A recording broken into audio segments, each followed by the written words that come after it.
কি গো, বাজারটা ধরো। শোনো না, মা ফোন করেছিল। আমি তো অনেকদিন ওই বাড়িতে যাই না, আজ একটু ওই বাড়ি থেকে ঘুরে আসবো। হ্যাঁ যাবে, এতে আবার বলার কি আছে। যাও, গিয়ে ঘুরে আসো।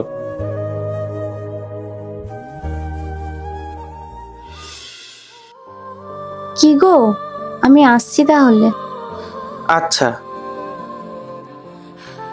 শোনো না, তোমার পকেট থেকে আমি 100 টাকা নিয়েছি। কি, 100 টাকা নিয়েছো মানে? না মানে, আমার কাছে তো যাওয়ার মতো কোনো ভাড়া ছিল না, তাই 100 টাকা নিয়েছি।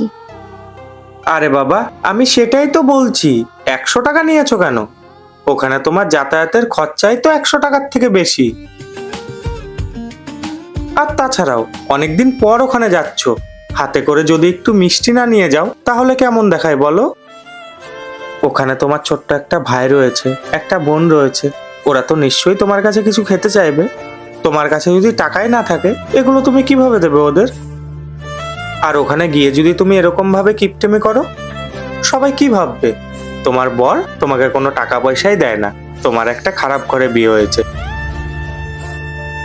নাও, এই টাকাগুলো রাখো, ওখানে গিয়ে যত খুশি খরচা করো। আর হ্যাঁ, ভয় নেই, এই টাকাগুলোর হিসাব আমাকে দিতে হবে না। নাও ধরো। আচ্ছা ঠিক আছে, আসছি তাহলে। সাবধানে যেও। বাড়ির বউরা বাপের বাড়ি গেলে তাদের হাতে কিছু টাকা দেওয়া দরকার, তাতে তার স্বামীর সম্মানটা বজায় থাকে।